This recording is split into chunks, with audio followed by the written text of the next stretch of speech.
Welcome, everyone. Thank you very much for joining us today. My name is Sean Huddy. I'm the Director of Strategic Partnerships here at CERIAS, and I'm going to welcome our good friend, Rob Morton. Rob Morton is going to give our security seminar today. Rob currently works at Google, leading the Risk Performance Management Team, an interdisciplinary team of data scientists, engineers, and program managers who analyze, measure, and report organizational risk across Google Cloud for the Alphabet Board, Google Cloud CEO, executive leadership, and tens of thousands of engineers.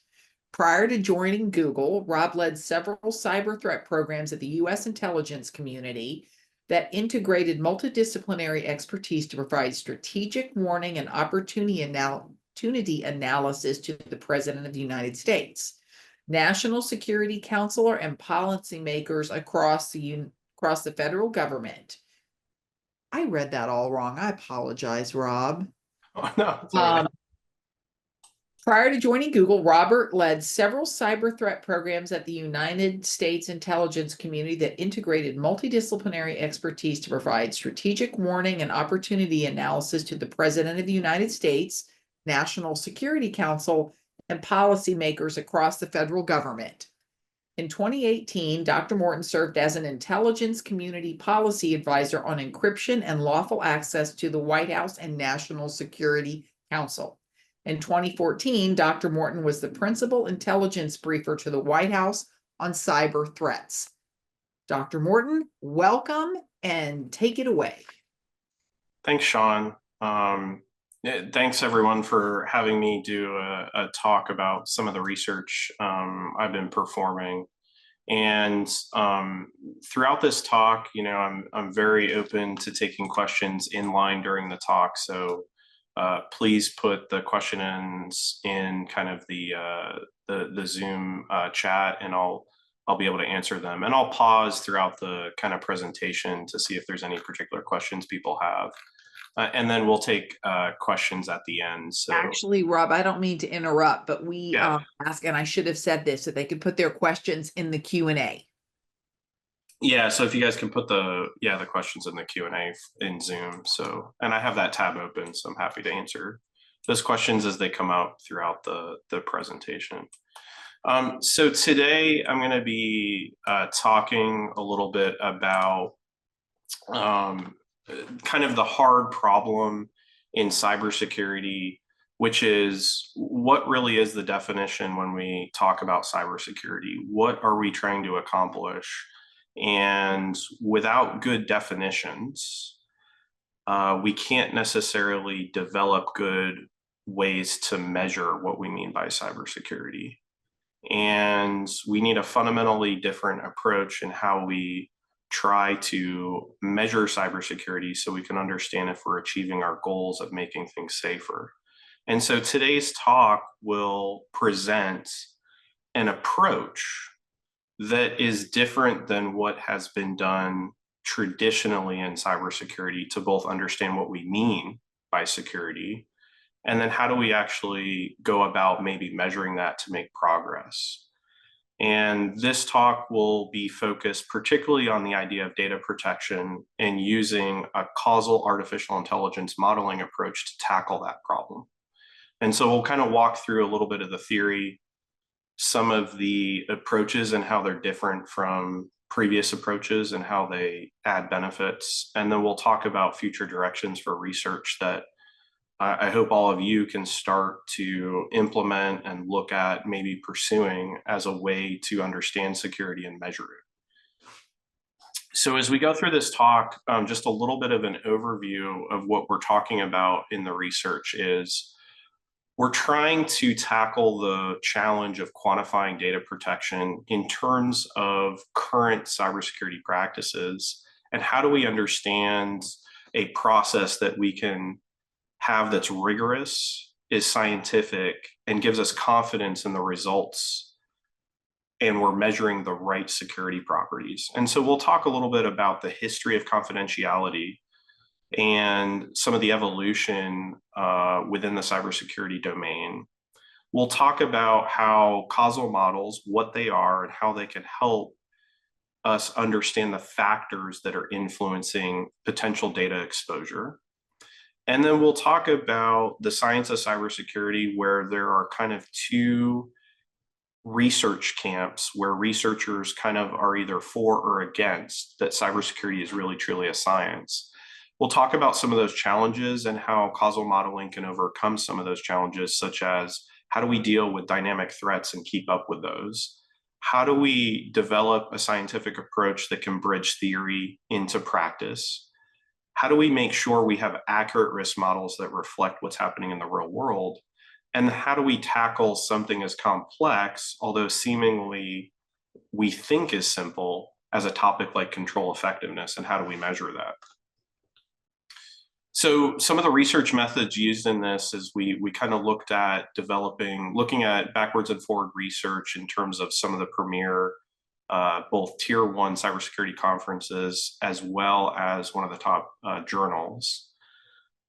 Then systemizing that knowledge on how people are approaching measurement into a taxonomy that deals specifically with data protection, and then adapting causal models in a formal method approach so we can understand and start to eliminate paths that help isolate variables so we know a better understanding of what is causing data exposure and differentiate that from things like confounding variables that not necessarily are leading to the actual root cause of what is actually making data exposure occur.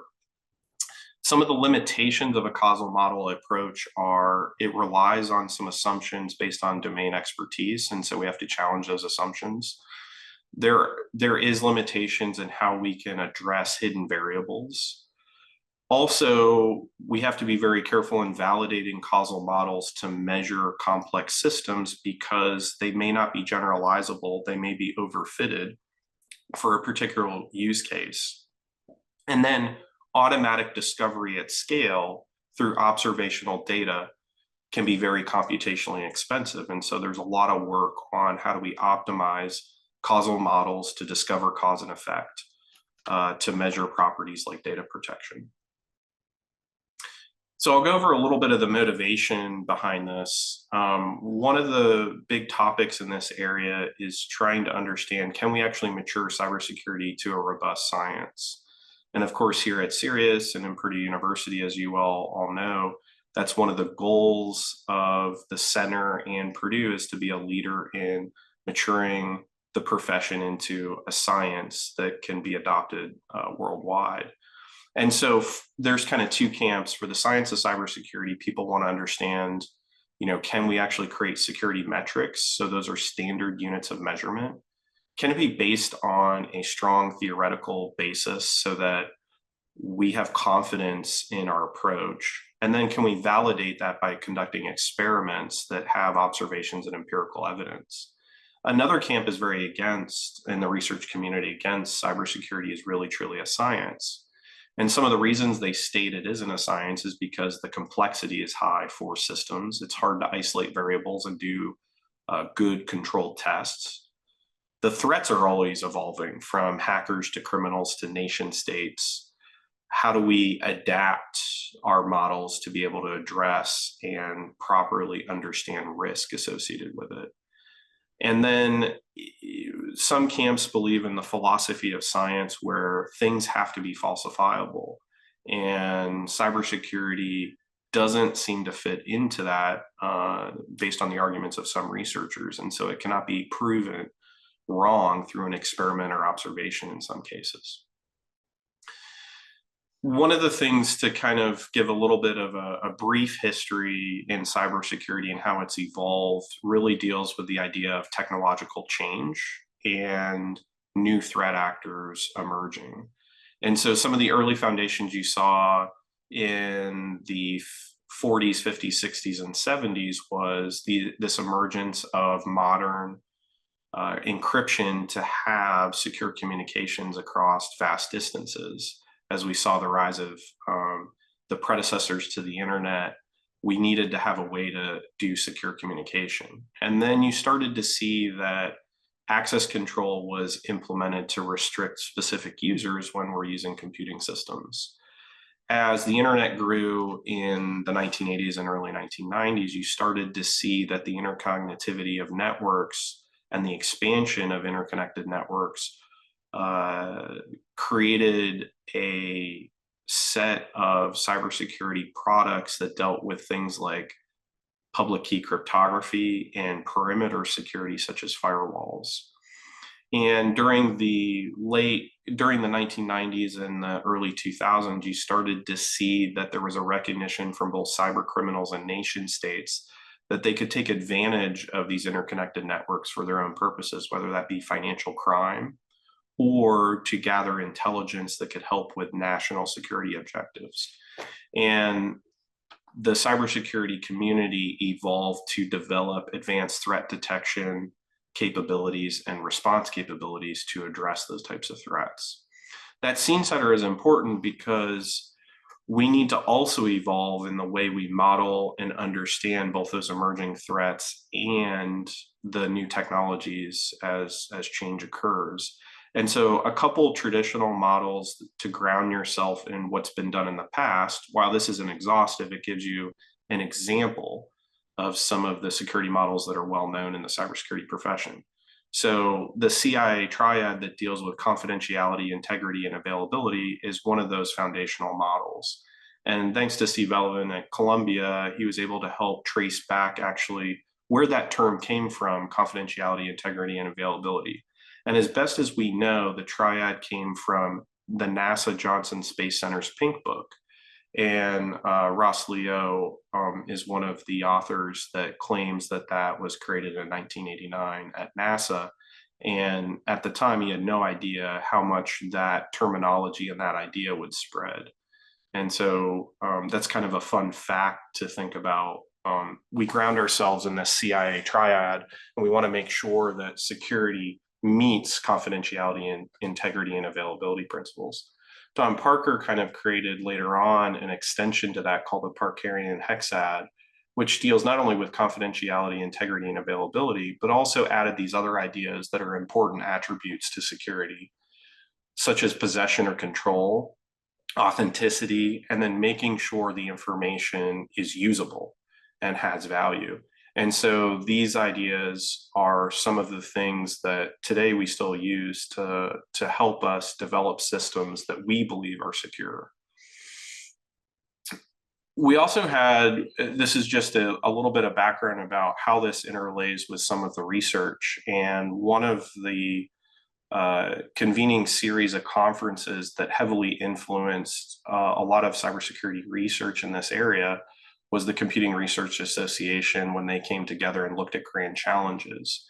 And there were kind of 4 challenges here, and you can read them.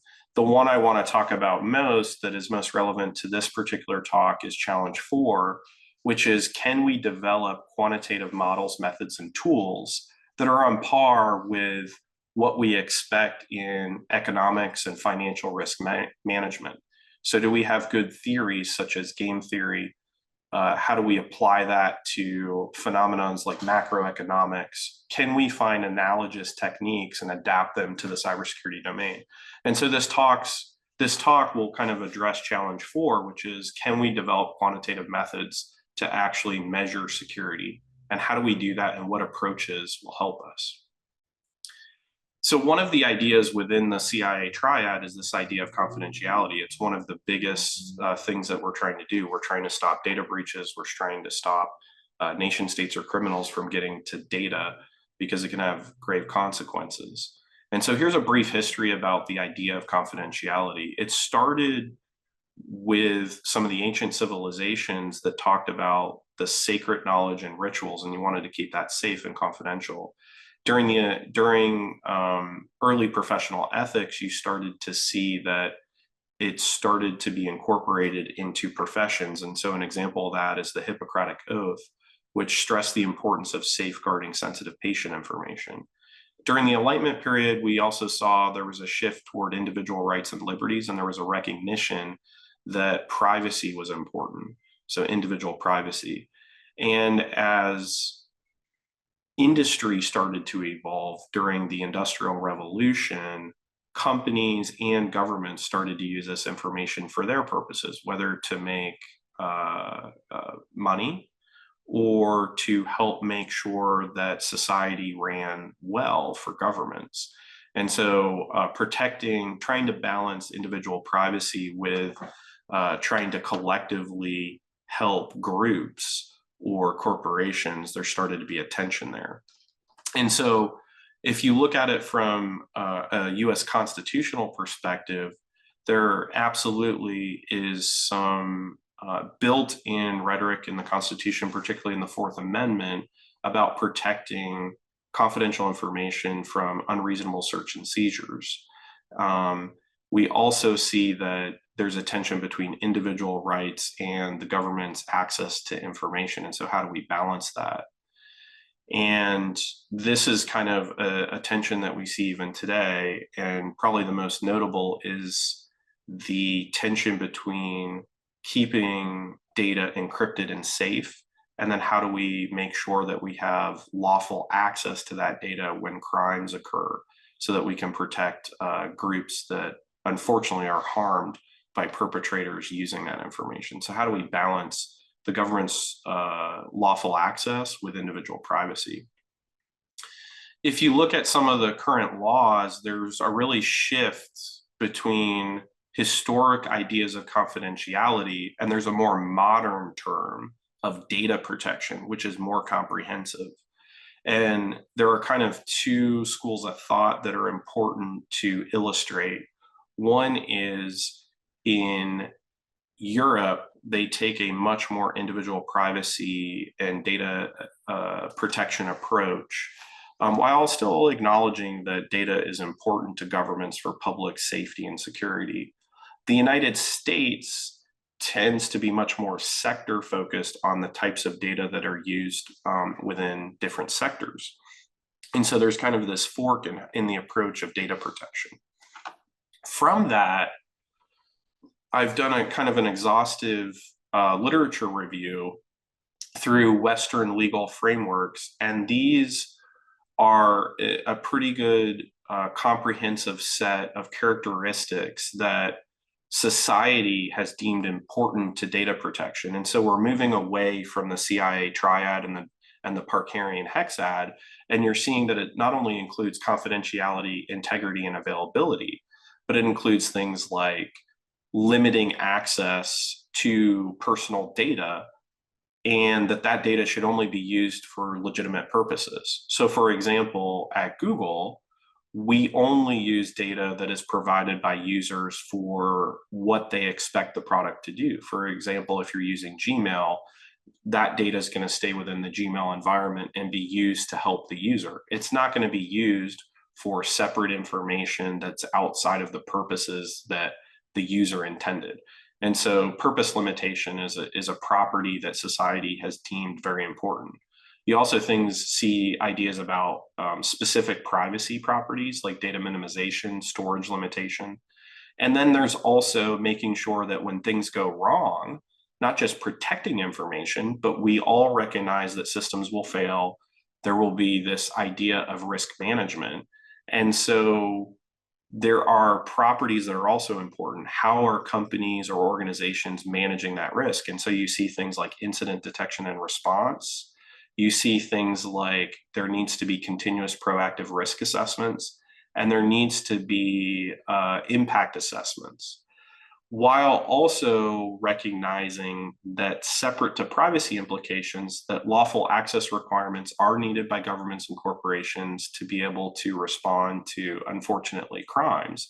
And so there's international data transfer regulations that cross physical boundaries to make sure data is able to flow for lawful access requests. And so this is a good comprehensive list that's a more modern interpretation of what we mean by data protection. And so we're moving away from some of those traditional models, and you're seeing that it's a much more complex environment that we live in than when those previous models were created. And there's a little bit of distinction that I want to be able to articulate.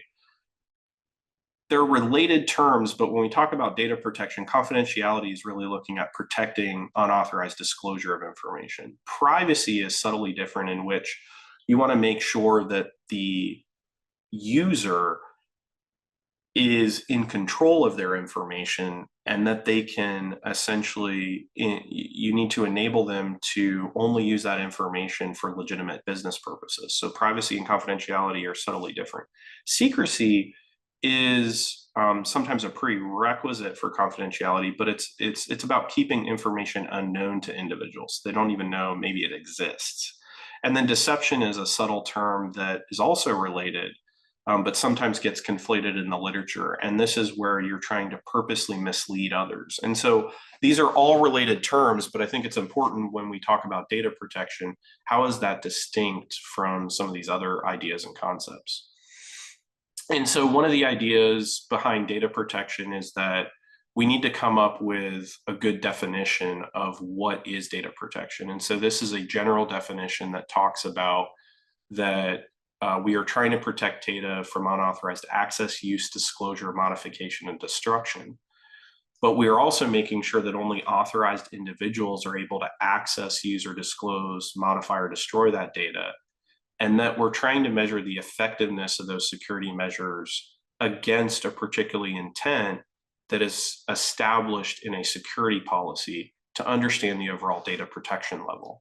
And so one of the things when we're looking at a phenomenon is helping to define that very distinctly so that we can actually work on understanding the properties that meet that definition so we can understand if we're able to protect information appropriately.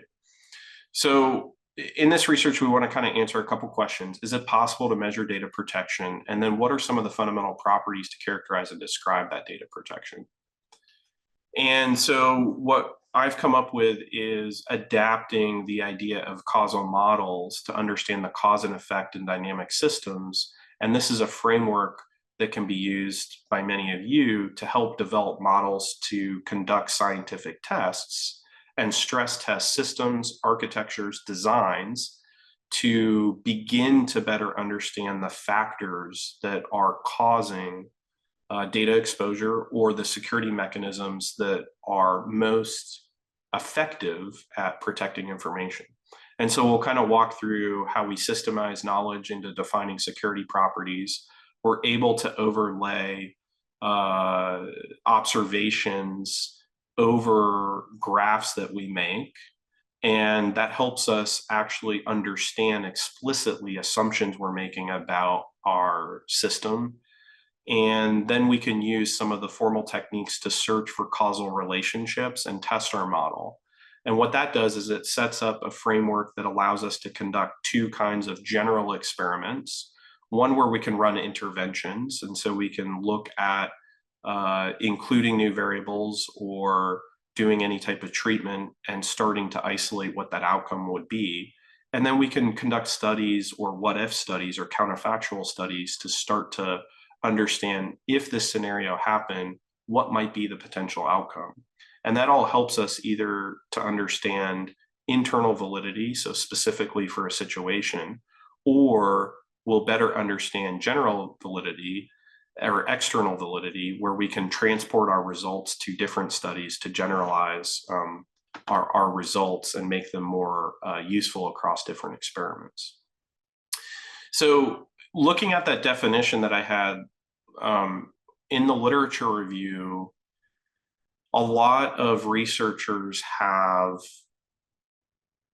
looked at authorized access, and some of the properties we want to be able to kind of abstract what are the properties that they're measuring in the research. And so there's kind of four properties that we see in authorized access that researchers are paying attention to and trying to infer whether someone has authorized access to a system. And they include things like the security strength of a system. In this case, what is the strength of encryption? How easy it is to guess a password? You have areas like the accuracy of a security system. How well are you managing vulnerabilities or detecting with accuracy the types of vulnerabilities that might occur? Another part of the definition for data protection is its use. So when we looked at the literature in cybersecurity research, it started to introduce two new properties that were important to understand whether someone is using the system safely. you started to see cost and attacker success rate be introduced, and an emphasis on what is the accuracy of detecting intrusions. And so that's distinct from some of the authorized access we saw. And so what we're trying to do is derive what are the properties that are important to understanding the phenomena of data protection. For information disclosure, which is another part of our data protection definition, you started to see more of an emphasis on accuracy performance, and then a new concept, which is looking at the attacker success rate or the uncertainty that an attacker would have in actually exploiting a system. And so you started to see a little bit more emphasis on threat actors and the importance of measuring their success rate or their inability to understand how to exploit a system. For another part of the data protection definition, we see that in data modification, we see some repetition and emphasis on accuracy performance in particular. And so this is trying to infer how effective are security systems in ensuring that the design is able to make sure that someone is able to modify that data. And then destruction is heavily emphasized on detection rates. And while accuracy and performance is an important part, we also see from the literature that detection is an important property, particularly in ransomware attacks, where how quickly can you detect that a adversary might be putting malicious software to encrypt files or destroy files. And so how do we make sure that we have a system that is able to not only identify it, but to stop that in real time? And so there's a heavy emphasis on the detection security property. When you abstract that, you kind of come up with a good list of potential standard metrics that are important to understand the phenomenon data protection. And so you look at security strength, accuracy, performance, recovery time. What is the threat actor's success rate? How uncertain is the threat actor, or certain that they're going to be able to actually execute successfully a cyber intrusion or attack? And then what is the cost that the threat actor has? How much resources, effort, and expenses will it incur? And so now that we have some good properties to deal with that we see from the literature, how do we then start to put that together so we can create repeatable experiments that measure these things, so we can start to compare systems and run experiments about what is helping really keep information protected and safe? And so I'll digress a little bit and go over the idea of causality a little bit. And within that, this will just be a little bit of overview. And so I'll go through this quickly, and then we'll start to adapt that and relate it back to those security properties. So a little bit of brief history on causality. Causality is the idea of thinking about cause and effect. And so some of the literature in here is really talking about that evolution from Aristotle, trying to understand, because humans think in cause and effect. And we do this kind of implicitly. We see something, we may look at the weather, and we may know that rain is caused by condensation, by clouds. And so we implicitly kind of understand cause and effect. But we don't necessarily know how to teach computers to easily understand cause and effect.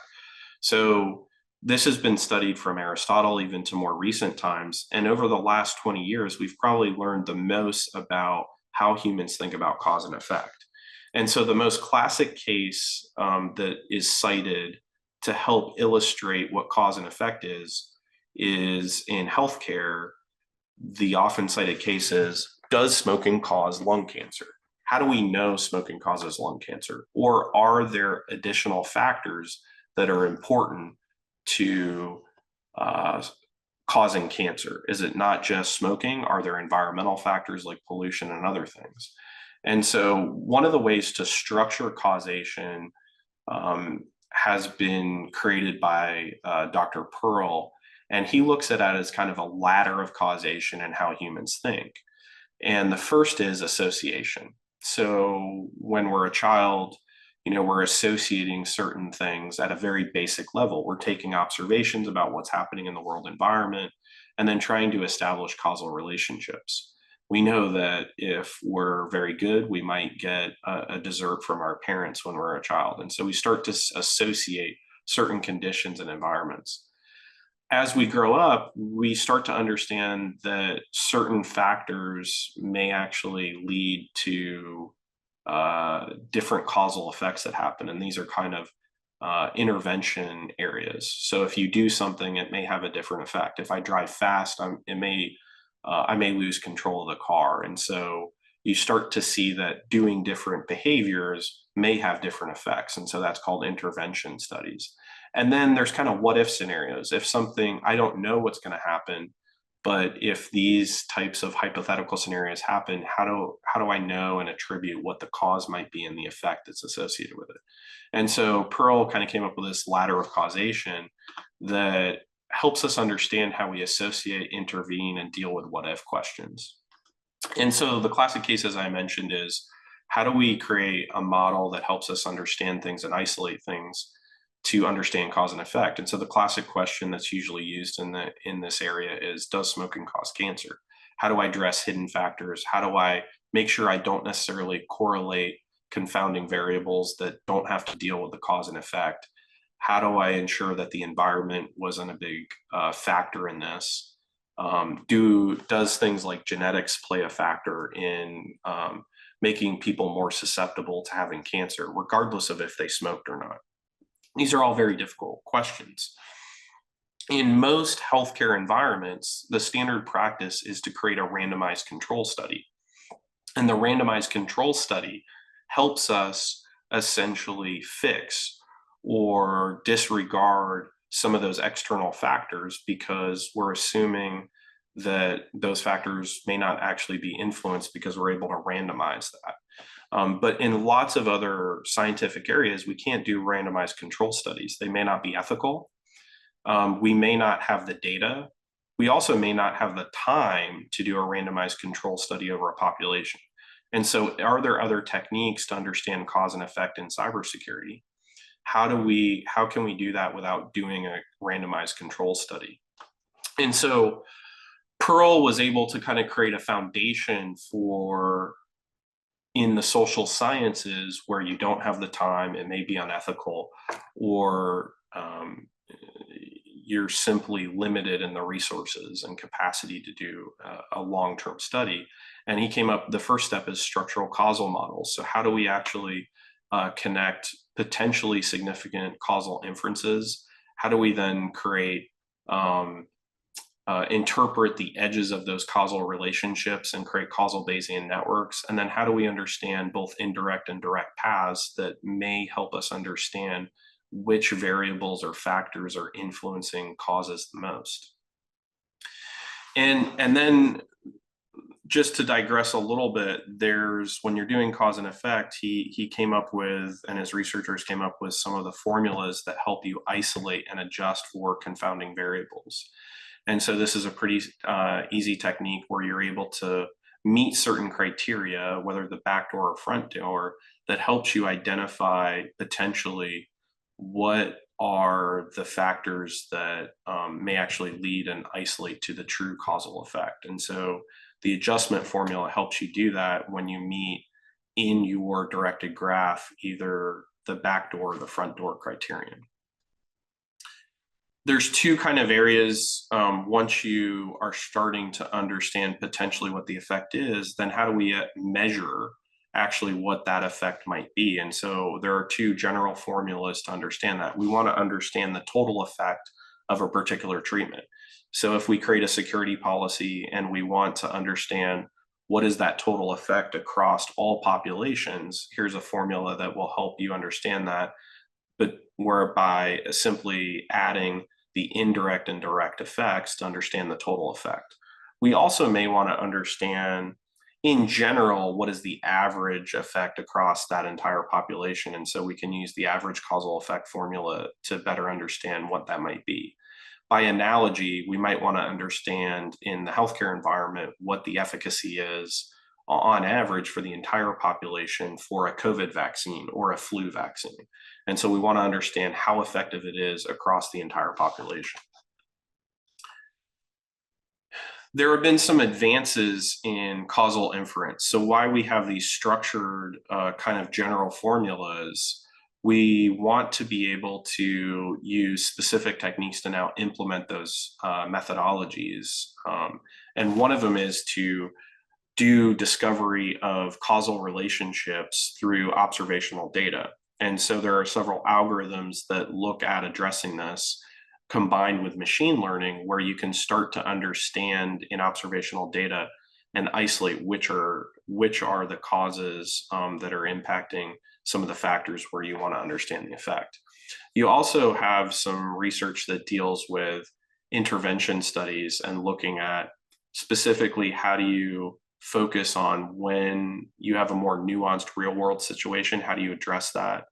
How do you maybe look at handling what are called soft interventions, where you're making some assumptions and you can't intervene fully, but you're estimating the intervention that you're making in a study when you have very complex causal relationships. Another thing about causal inference that's kind of important to mention is that we want to be able to understand how to address things like time series data and be able to explain our model in terms that are easy to understand. Causal models help us easily be able to state explicitly our assumptions because we have a directed acyclic graph, and that will help us better explain what we're trying to understand between the cause and effect of a certain relationship.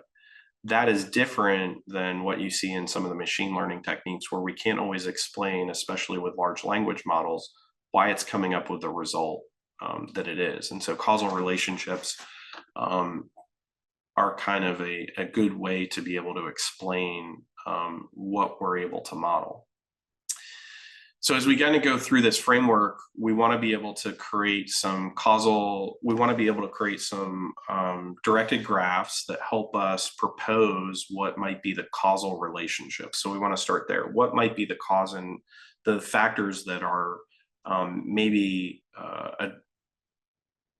factors that may be actually helping or not helping with data protection. And then we want to overlay that data over that directed graph so that we can start to search on that observational data and validate our model. And so when we look at data protection, one of the things we want to look at is how can we look at the literature to understand all those factors and create directed graphs. And so in this presentation, you'll see that I've gone through every part of the definition and created from the literature what would be some of the causal relationships. And so if you look at authorized access as an example, you'll see on the left-hand side, you see authorized access policies. And then we're looking at the complexity of all the factors in the literature review that scientists believe are important system observations that may influence data exposure all the way to the right.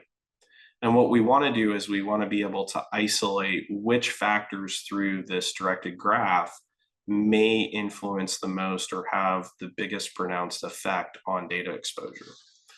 When we go through and repeat this for system use, for information disclosure, and for data modification in our definition of data protection, we can abstract all those areas to come up with a more general abstract view of the factors that are important for data protection.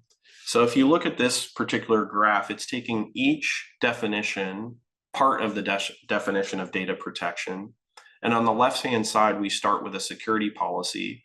And we want to understand how the security strength, accuracy, performance, and recovery time is influencing the data protection level, but also accounting for, as you can see from the top, how the threat actor is interacting with the system, and its success rate is based on two factors: how much knowledge it has about the system, And then, of course, what is its capability intent that is established in the threat actor's cost? And so when you're looking at designing an experiment, when you're doing research on data protection, you should try to address all these factors to comprehensively understand what are the factors that are most influencing data protection for your experiment. You'll see in some of the literature where people are looking from a system perspective and are looking at, does a detection system actually detect a intrusion accurately? And what is the false positive and false negative rates of that accuracy? But they may not account for a threat actor that has advanced capabilities. And so how do you have confidence in the results that are happening when you're not modeling against specific threat actors? So all these factors are important, and you'll see that comprehensively you should be addressing all these factors when you're running an experiment, not simply doing one of them. And so that's one of the shortcomings that we see in the literature, is that some of the research addresses system observations. Some of them are very focused on a threat actor perspective. Some of them are very focused on a vulnerability perspective. But all the factors should be included to have more confidence in the results when you run experiments. And so directed acyclic graphs really help you state those assumptions and clearly see visually that you may not be accounting for very important factors like a threat actor or system performance. Now, the next step in causal modeling is how do we actually create and validate our model by using causal model search techniques and then validating it through testing. And so one of the ways to do this is create a causal Bayesian network for data protection. And to quickly go over this, this experiment is a general way to set up data protection experiments. And of course, you can adapt this hopefully for your specific use case, but this is meant to be comprehensive. Imagine you're creating a security policy and you have the variables of trying to understand the security effectiveness of that policy. And a system has a certain level of capabilities. We have a number of people we wanted to have authorized access, and we want to understand the interplay between what the data protection level is and what the threat actor might do. And so a causal Bayesian network is a great way to start to transition our directed graph into a model that we can then teach a computer through machine learning to make observations and overlay that data to start to isolate and understand the factors that may be important to helping us do better data protection, whether that's in a new security design or if that's a current security design and we want to adjust controls that are actually implemented in it. And so this is what, taking those variables and abbreviating them, what you want to start to do is overlay your observational data when you're simulating maybe an attack. And you want to start to understand whether the factors going from the security policy denoted in P here actually have an influence on the data protection level denoted in D on the right-hand side. And the way you do that is you're going to try to understand, is there a link between the different factors that is either amplified or reduced? How much of a strong link is there in between those factors? So by analogy, think about in healthcare, do we want to understand if smoking causes cancer? If I live in a city that has a high rate of pollution, a high volume of pollution, how much does that amplify or reduce the risk factor and the link between smoking, or me as an individual smoking and actually having cancer? Does that amplify the effect or does it reduce it? Similarly, if I exercise a lot, even though I smoke, does that reduce my risk factor? And is that a reduction in the link between the cause and effect of smoking and lung cancer? And so causal models are a great way to start to understand that linkage and isolate variables from observational data to start to understand the amplification or reduction in the link between factors. And so causal Bayesian networks can really help with that. The other thing that we do is one of the things, as you saw from the beginning of the talk, is there's a camp in the research community that believes cybersecurity is not necessarily a science and it's not falsifiable. Causal models can help overcome that challenge because we can create scenarios that we expect to occur and then test them to understand if they're true or falsifiable. And so what I've done is created a general set of scenarios of system behavior. In the literature, we saw that some people emphasize looking at systems. And so we create strong security and weak security, and we propose what we think the effect might be and the factors that might influence that. And by setting up these security scenarios, we can then say, for instance, for strong security, let's create a robust security policy. And we expect that to lead to better security effectiveness, which would limit a user's capability to perform unauthorized use, disclosure, or modification or destruction of data. And it would also decrease ultimately the data protection, or it would increase the data protection level when we have strong security. That's our expectation in an experiment. And then what you can do is you can actually run the experiment and see if you're correct based on the context of the system you're testing.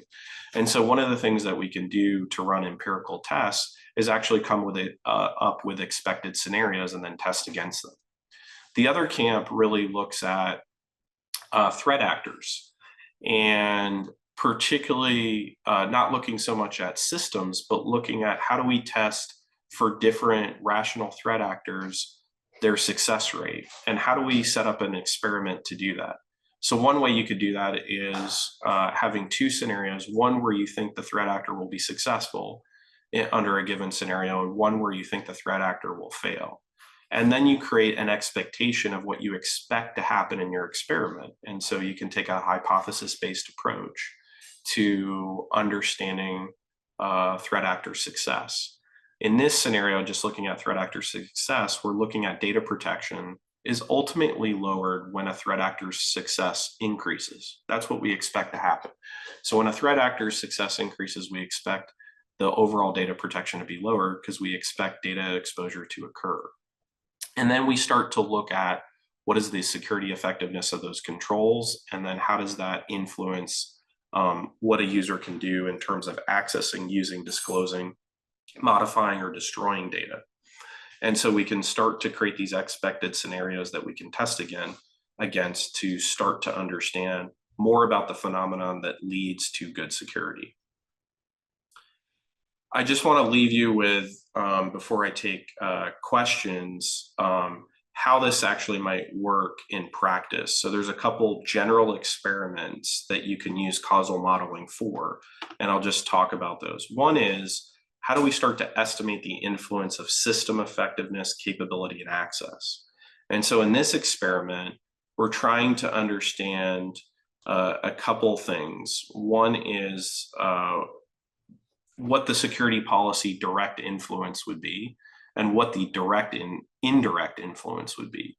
And when we do that, we can figure out what the path-specific effects are.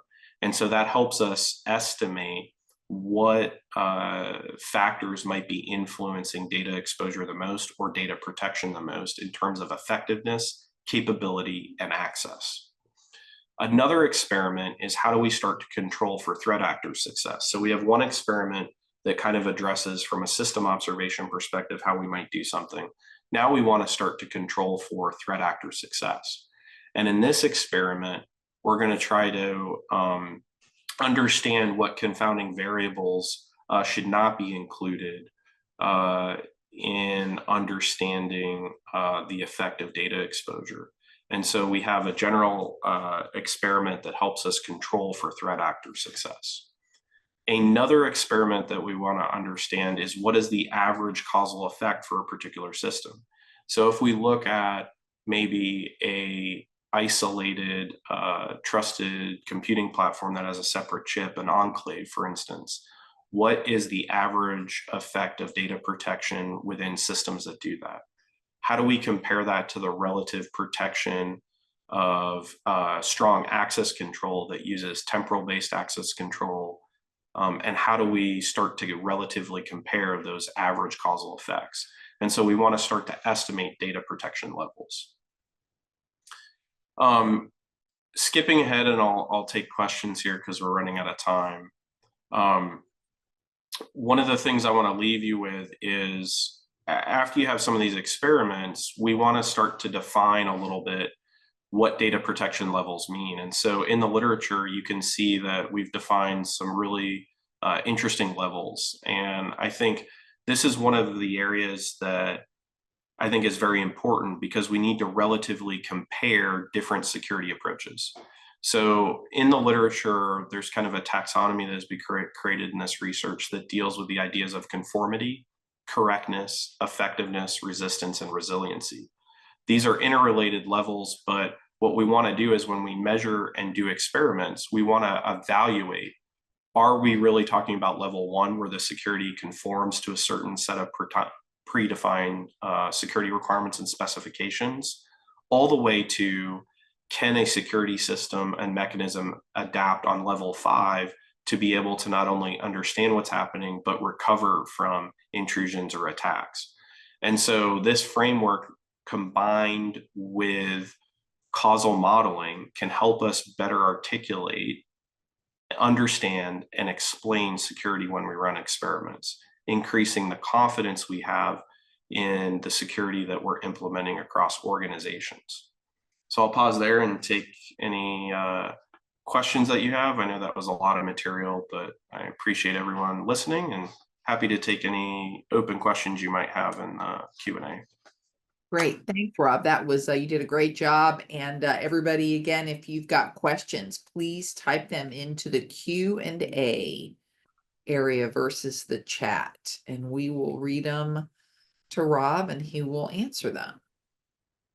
So Rob, thank you very much for giving a talk. Absolutely.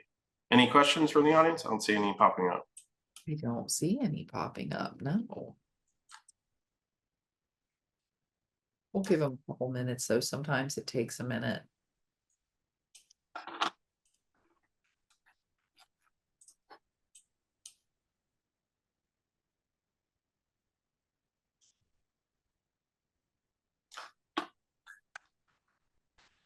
Well, if there's no questions, I really appreciate everyone coming together. And I know I've heard the weather's a little cold there, so please stay warm. And but if you want to reach out to me, feel free in the future. I think Mike and Sean have my info. And so looking forward to more talks on measuring data protection and cybersecurity. Thanks for having me. Awesome.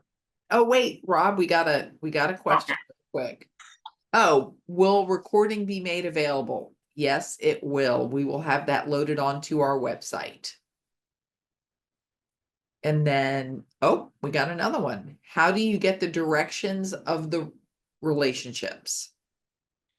Yeah, so there's an assumption in, just to repeat the question, I know Sean just did, but how do you get the directions of the relationships?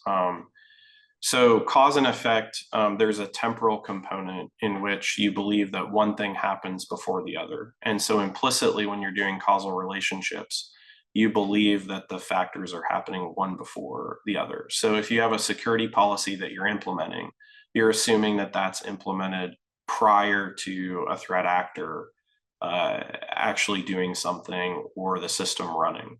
And so implicitly, the relationships of cause and effect, one happens before the other. That's very valuable because it helps you start to look at the time series data and start to understand the flow of compounding factors. So for instance, if we look at the healthcare example, does smoking cause cancer? You're making an explicit assumption that you're smoking first and lung cancer happens second.